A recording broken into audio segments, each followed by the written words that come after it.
नमस्कार दोस्तों। आज का वीडियो है मांस खाना सही है या गलत, मांस खाना पुण्य है कि पाप है। आज हम इसके बारे में जानेंगे। आज हम आपको भोजन के बारे में कुछ महत्वपूर्ण जानकारी देंगे और बताएंगे कि गरुड़ पुराण के अनुसार किसके बारे में क्या कहा गया है। वैसे तो भोजन में क्या खाएं क्या ना खाएं या तो लोगों का अपना निजी और व्यक्तिगत फैसला होता है, लेकिन यहाँ हिंदू धर्म में कुछ लोग मांसाहार को निषेध मानते हैं, वहीं कुछ लोग मांसाहार को मान्यता देते हुए दिखाई पड़ते हैं। आज भी हमें कई जगह देखने को मिलता है कि एक ओर मांसाहार ग्रहण करने वाले शाकाहारियों को घास फूस खाने वाला बताते हैं, तो वहीं दूसरी ओर शाकाहारी लोग मांसाहार को खाने वालों को जानवर व अत्याचारी मानते हैं। लेकिन मित्रों, किसी भी बात को आंखें बंद करके मान लेना बुद्धिमानी तो नहीं। इसीलिए आइए जानते हैं कि हिंदू धर्म ग्रंथों के अनुसार मांसाहार और शाकाहार में से कौन सा भोजन उत्तम बताया गया है। हिंदू धर्म में मांस खाना बिल्कुल मना है या नहीं, इस संबंध में कई लोगों के मन में भ्रम भी है और इसका कारण कुछ लोगों के मन में वेदों के विषय में बैठी शंका है, जिसकी वजह से वह समझते हैं कि वेदों में पशु बलि मांसाहार में आदि का विधान है। लेकिन मित्रों, ये अर्ध सत्य है।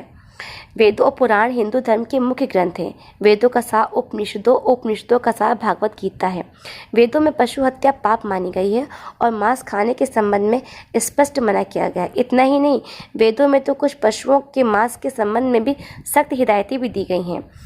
ऋजुवेद में कहा गया कि मनुष्यों को परमात्मा की सभी रचनाओं को अपनी आत्मा के तुल्य मानना चाहिए, अर्थात वो जैसा आपका हित चाहते वैसे ही आप दूसरों का हित करें। वही अथर्ववेद में कहा गया कि मनुष्यों, तुम चावल दाल गेहूँ आदि खाद्य पदार्थ का आहार ग्रहण करो, तुम्हारे लिए सबसे उत्तम है और रमणीक है। तुम कभी भी किसी भी नर या पशु माता से हिंसा मत करो। वहीं ऋजुवेद में बताया गया कि गाय जगत की माता, उनकी रक्षा में समाज की उन्नति है। मनुष्यों को उनके समान सभी चार पैर वाले पशुओं की रक्षा करनी चाहिए। गीता में मांस खाना या नहीं खाने का उल्लेख के बजाय अन्य को 3 श्रेणी में विभाजित कर दिया गया, जैसे सत, रज और तम।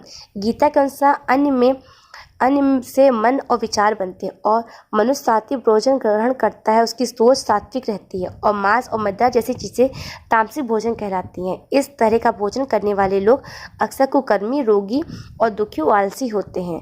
गीता के अनुसार सात्विक आहार आयु को बढ़ाने वाला और मन को शुद्ध करने वाला, बल, बुद्धि और स्वास्थ्य को देने वाला होता है।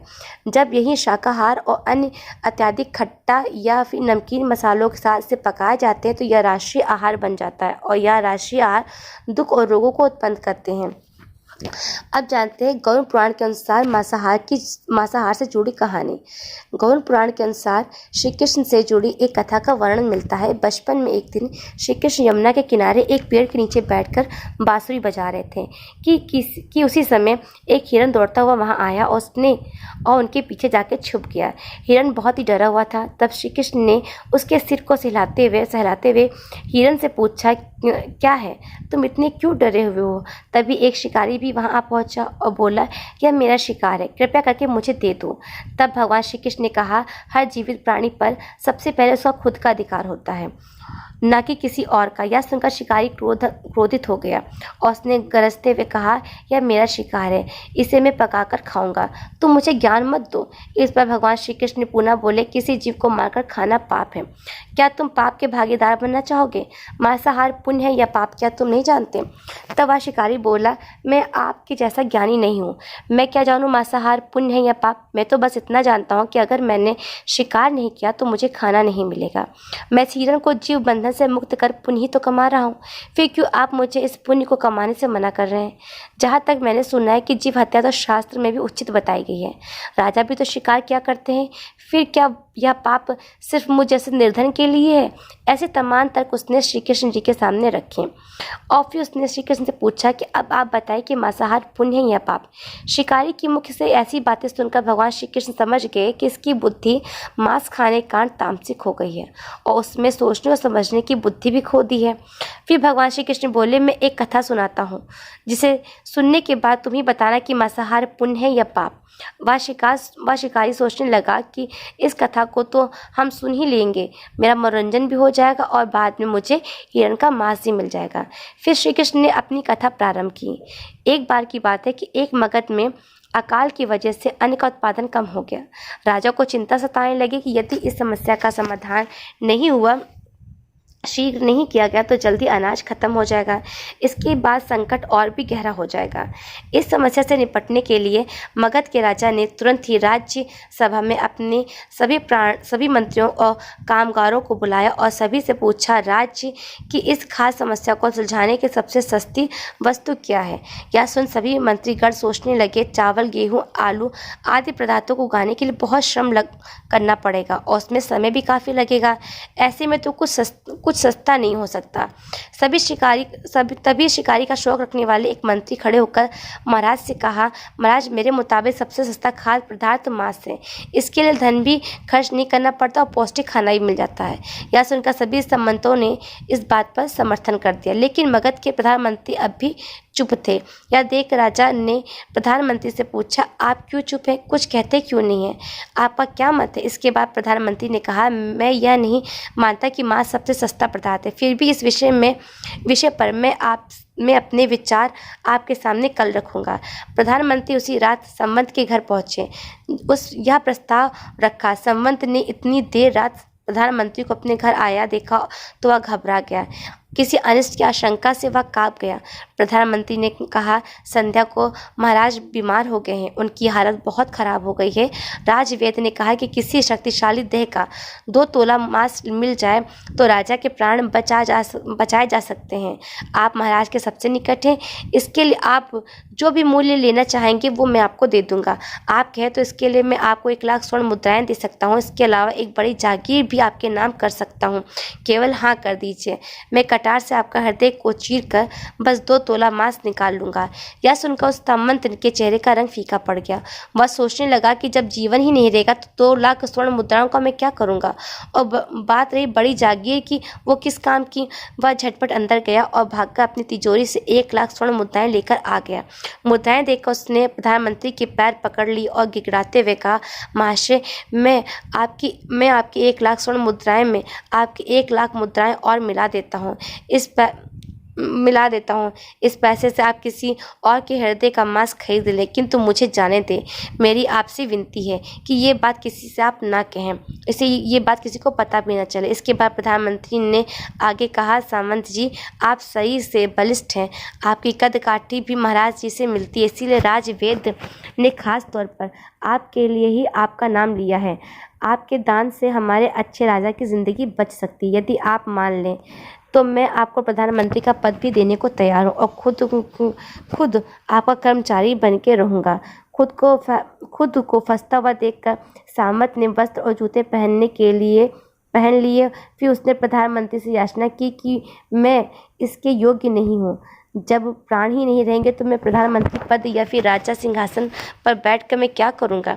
आप चाहे तो मेरा सब कुछ ले लें, परंतु मुझे आप छोड़ दीजिए। इतना कहकर वह अपने घोड़े की ओर भागा और घोड़े पर छलांग लगाकर बैठ गया। वह अभी चलने को ही था कि प्रधानमंत्री ने घोड़े की रस्सी पकड़ ली और सामंत से बोला, भागने की जरूरत नहीं है, आप आराम से घर पर ही रहो, मैं कहीं और जाकर प्रयास करता हूँ। यह कहकर प्रधानमंत्री वहाँ से चले गए। इसके बाद मुद्राएं लेकर प्रधानमंत्री बारी बारी सभी संवतों के घर पहुंचे और सभी से राजा के हृदय के लिए 2 तोला मांस मांगा, परंतु कोई भी राजी न हुआ। सबने अपने बचाव के लिए प्रधानमंत्री को 1 लाख से 5 लाख तक मुद्राएं तक दी और इस प्रकार प्रधानमंत्री ने एक ही रात में 1 करोड़ स्वर्ण मुद्राएं जमा कर ली। सुबह होने से पहले ही अपने महल में पहुंच गए। अगली सुबह सभा में सभी सामंत समय से पहले ही पहुंचे हुए मिले। सभी यह जानने के लिए बेचैन थे कि राजा का स्वास्थ्य कैसा है, लेकिन कोई भी किसी को राजा की बात नहीं बता रहा था। थोड़ी देर बाद राजा सभा में अपने चित्त विचित्र अंदाज में आए और सिंहासन पाकर बैठ गए। सभी संवतों ने देखा कि राजा तो बिल्कुल स्वस्थ दिखाई दे रहे हैं, इन्हें तो कुछ भी नहीं हुआ। प्रधानमंत्री ने उनसे झूठ बोला। हर संवत के मन में यही विचार चल रहा था। तभी प्रधानमंत्री ने राजा के समक्ष 1 और स्वर्ण मुद्राएं रख दी। राजा ने पूछा, यह स्वर्ण मुद्राएं किसके लिए है और कहाँ से आई है? तब प्रधानमंत्री ने जवाब दिया, हे महाराज, 2 तोले मांस के लिए इतनी धनराशि जुटाई है, लेकिन मांस न मिला। अपनी जान बचाने के लिए सम्मतों ने मुद्राएं दी हैं। अब आप ही बताइए कि मांस सस्ता है या महंगा। राजा को बात समझ आ गई। उन्होंने प्रजा से अत्यधिक परिश्रम करने का निवेदन किया और आज के अनाज भंडार में से अनाज निकालकर श्रमिकों को दे दिया। राजा ने तुरंत ही पौष्टिक सब्जियों की खेती का आदेश दिया, सिंचाई की व्यवस्था की और उसे दुरुस्त करवाया। वो 1 करोड़ मुद्राएं इसी काम में और श्रमिकों के कल्याण के लिए खर्च की गईं। साग सब्जी इतनी तेजी से उगी जिससे प्रजा कल्याण हुआ और पौष्टिकता भी मिली। कुछ समय के बाद मौसम भी अनुकूल हुआ और खेत लहराने लगे। इससे राज्य का संकट दूर हो गया। परमात्मा से यह ज्ञान पाकर शिकारी परिपूर्ण हो गया और उसे ज्ञान की प्राप्ति हो गई। वह जान गया कि महानता जीवन लेने की नहीं बल्कि जीवन देने में है। शिकारी ने भगवान के आगे हाथ जोड़े और वहाँ से चला गया। उसने कसम खाई कि वह अपने संपूर्ण जीवन में किसी को भी चोट नहीं पहुँचाएगा।